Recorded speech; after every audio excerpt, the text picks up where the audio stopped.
Hey everybody, welcome to episode 37 of the Hey Kerwin show. In this episode, we are going deep and wide in subjects such as... I haven't actually any idea.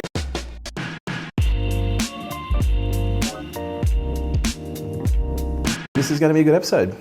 I couldn't agree more. Timmy's here. All right, so first question comes from, do you know this person? Aura Ray. Aura Ray. Aura Ray. Aura. Yeah. Nice aura. And they ask, how does one go about starting a business? I get overwhelmed with the details, I end up doing nothing. I'm a pretty anxious person, plus a perfectionist, so I'm always running in place and can't go to the next step until I've finished. Oh, maybe business isn't for you. And I don't mean that to sound like a prick. I actually mean that to help you understand that, you know, one of the things that I can tell you about business is if you've got anxiety, if you're anxious, you're going to become more anxious. You're going to have heightened levels of anxiety, heightened levels of stress, heightened levels of tension. And what was the other part? She just can't seem to get started? Yeah, I get overwhelmed with the details and I end up doing nothing. Yeah, look, and that is another indicator that, look, I'll just say this, and maybe this is more intuitive than it is practical, or maybe it's a little bit of both, but not everyone's meant to be in business, you know, because business does require the ability to deal with overwhelm, deal with overload, because business is very stressful. Business does build anxiety. In some cases, it can actually amplify underlying or existing mental health issues, and that's where, you know, I think there's a lot to be said for people being in a job these days. A lot of people think that being in a job is a bad thing. It's actually not a bad thing at all. I actually really respect anyone that can hold down a good job and add value at a high enough level where they become a part of an organisation and its culture and its movement over the long term. Because if put it this way, if there weren't people like that, I wouldn't have a fucking organisation. You know, Apple wouldn't have an organisation. Tesla, SpaceX wouldn't have an organisation. I think one of the challenges that people have is they look at the way that entrepreneurs have been created as this celebrity. And look, I think it's great that entrepreneurs have become celebrity, because I certainly wasn't going to become a rock star. I certainly wasn't going to become an actor. I'm not a model. I can't play any musical fucking instruments. So I only had one chance at fame. And, you know, being an entrepreneur might have been it. But for me, what's really interesting is, you know, the more notoriety, the more fame that you achieve as an entrepreneur, the less important it actually becomes, because you start to realise that the things that are most important aren't often the things that you thought that they were, but you don't know until you get them. Money was one of them. You know, notoriety, fame has been another one. And so for me, to loop back to the origination of your question, I think it's fair to say that you might want to really have a look at the motives or your reasons for wanting to be an entrepreneur in the first place. If you have decided that you are unemployable, meaning that you cannot be told what to do, you just fundamentally, and I think this is another thing. For me, the reason I became an entrepreneur was really based on two things. Number one, I had this driving mad passion to do something for myself. But the second thing is I hated being told what to do. And so I think the challenge for some people is they think that they need to be an entrepreneur because it's cool. They think that being an entrepreneur is the way forward because of the things that we've already discussed. But what they don't realise is, you know, being in a job is actually, you know, it's quite a respectable thing to do. But when it comes to pursuing an entrepreneurial venture, you've got to, you know, really be pursuing something that you love. You've got to be really pursuing something that you're passionate about, because if you're not, the stress is only going to be amplified. You know, the anxiety is only going to be amplified. And if we look at that question again, can I just have a look at this question? How does one go about starting a business? Well, look, the first things first, you got to find something that you really love. You got to find something that has commercial value. And I can understand getting overwhelmed in the details of things. And I hate details, and I get completely overwhelmed as well. But my desire to do something for myself was greater than the overwhelm that I had when it got into getting into the details. And so, look, I don't think there is a cure for overwhelm. There are things that you can do. You know, one of the things, there are many videos that we've released when it comes to learning how to condition yourself by using breath as an example to deal with stress. But fundamentally, my sense is that this question is a bigger question. This question is more of a question of maybe, you know, should I be an entrepreneur? Because if you want to get started in business, you literally only have to go to Google and say, how do I start a business? First things first, you know, you need to have a product. You need to be able to, you need a commercial model. You need to be able to market. You need to be able to sell. You need to have some kind of a value proposition that is fundamentally geared around solving a problem. That's how you start a business, is you solve people's problems. But you've got to do it in a market where there's a large enough need, in a commercial way where the problems that you're solving have a significant amount of value, therefore that people will pay you for them to do the work, that after the work is being done, that provides you with a level of income or profit that makes the work that you do actually worthwhile. So that's actually a pretty basic question. I think a better question for you is, are you really cut out to be an entrepreneur? And I really hope that I don't cause any kind of discord here or any kind of offense, because it's certainly not my intent. I really am going off intuition here. But there are a few red flags in the question itself, because overwhelm and anxiousness are things that will be amplified by business. And if you can get past the desire to, if you can get past the ability, if you can get past your overwhelm, if you can get past your anxiety, if you can regulate to the level that's required to deal with overwhelm and regulate anxiety, then you've really got to start by asking yourself the question: what problems can I solve? What value can I add? And how do I do it in a commercial way, in a marketplace where there's a sufficient need? And how do I promote myself in an effective way that's going to generate the leads from the people that have these problems? And how am I going to deliver this solution that I have, either in the form of a service or a product, in a way that enables me to get a return of profit that makes the whole exercise worthwhile? So I hope I've answered both those questions and actually given you something to think about, because, as I said, being an entrepreneur is not for everyone. Lucy MW on Facebook asks, how do you keep space for unexpected events in a tight schedule? You don't. You be adaptable. This is one of those things, like I love having buffer time, but I don't have a lot of it. But what I do have is I have an incredibly flexible mind and an incredibly adaptable perspective that when things show up, that I can provide a level of flexibility, or I can apply a level of flexibility and adaptability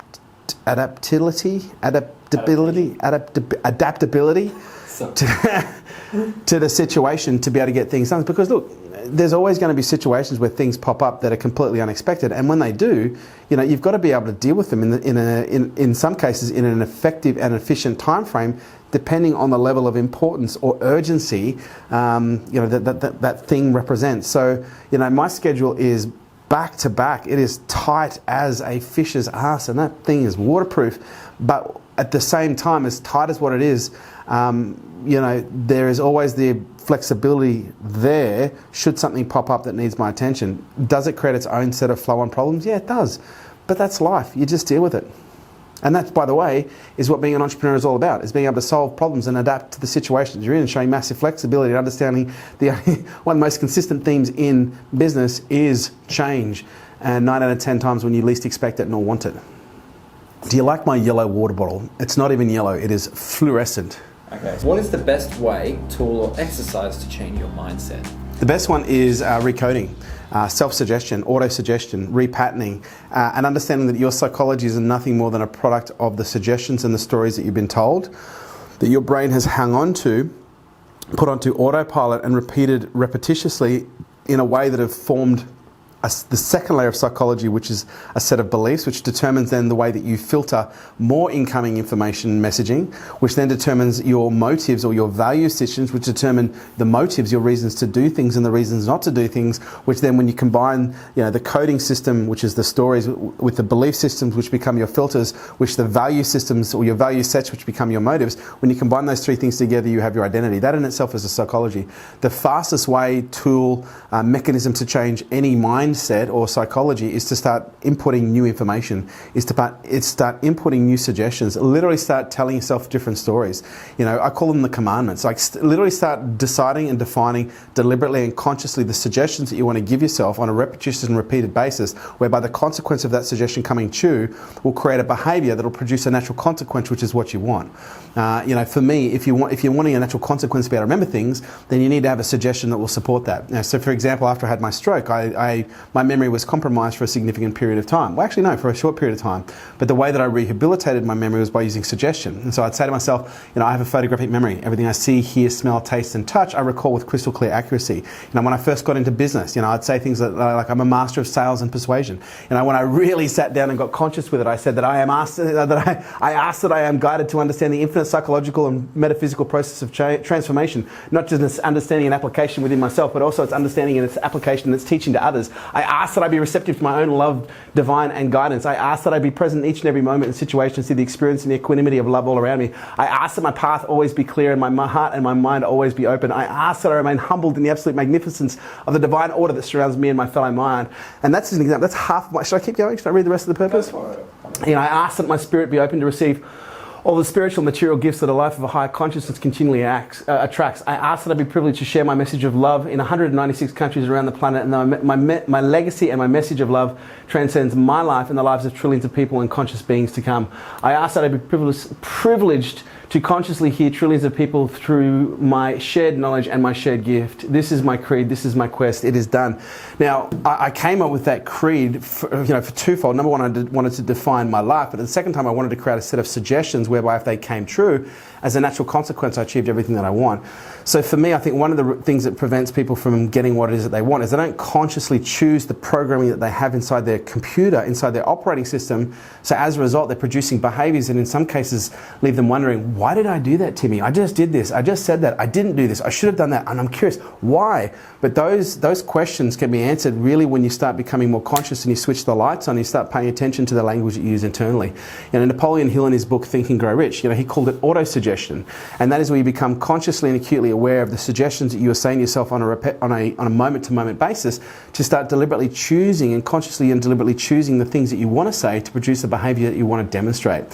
Whereas most people are producing behaviors that they're holding on to as a result of suggestions that we're giving to them that are no longer conscious, they're just running an unconscious loop. So step one, become aware, and step two, start becoming very conscious of the suggestions that you're giving yourself on a very regular basis, moment to moment.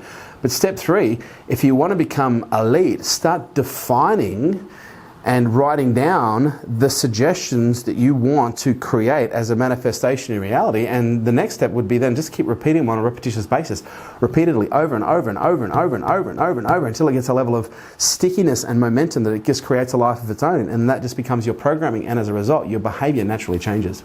This next one has a quote at the beginning. Oh, a quote. Yeah, it says, heavy. The sooner you accept extreme levels of ownership for everything in your life, the sooner you will reclaim your power. So sounds familiar.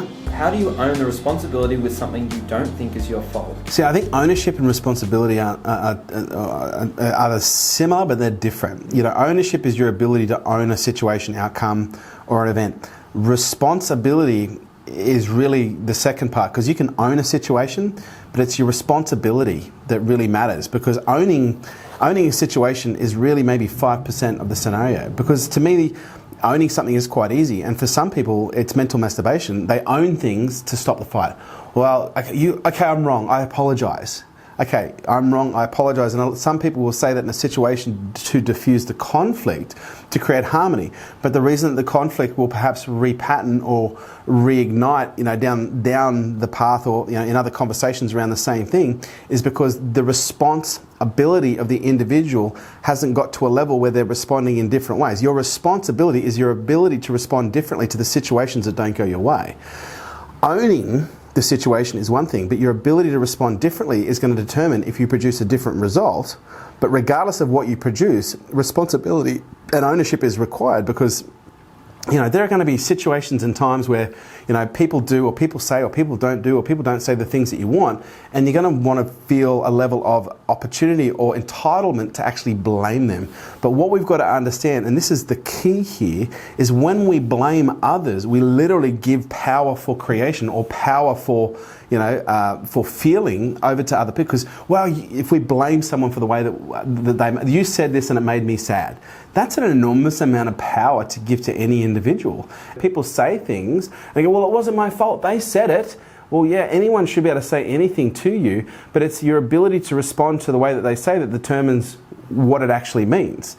So for me, ownership and responsibility really comes down to owning this, okay? Owning this. How am I perceiving? I don't care what anyone else does. How am I perceiving what they do? I don't care what anyone else says, but what am I allowing them to generate in me that is beyond my control or within my control? And this is the thing. If we all just stayed in our own lane, if we all stayed in our own side of the street, we'd all start to realize that no one actually has the ability to affect our emotions. Only we do, based on how we perceive the feedback. We can't control what other people do, but we can control the way that we respond to it. We can also, part two, own our co-creations. Because you might say, well, someone didn't say something to me. Someone did something that happened badly, that reflected badly on me. That's perhaps a slightly different situation and circumstance. But what you've got to understand is, in many respects, that's a co-creation. Whether it be an individual creation or a co-creation in partnership with someone else, responsibility and ownership comes down to having a high level of consciousness to realize that every situation, circumstance and opportunity is nothing more than a signpost. It's a guidance system to give you feedback on something that you need to be aware of. So when you're involved in situations of co-creation where things don't go your way and you have the desire to blame, the most responsible, and the highest level of ownership, the highest level of consciousness, the highest level of responsibility, in my opinion, that you can demonstrate is asking, what is my part in this? And what's the lesson in it for me? Because every individual has to take their own lessons from it. And the individual who's co-creating it with you might be, oh, that's not my fault. They might be on a completely different journey. And the person with the highest level of consciousness has the greatest level of responsibility. So everyone has their own journey. You focus on yours. If it's in co-creation, ask what is true, what is the lesson for you? What was your role in it? What is your lessons? What is the benefit to you? What skills, knowledge, and experience did you get as a result of this co-creation you didn't have before that has made you better today, better, fitter, faster, stronger than you were yesterday?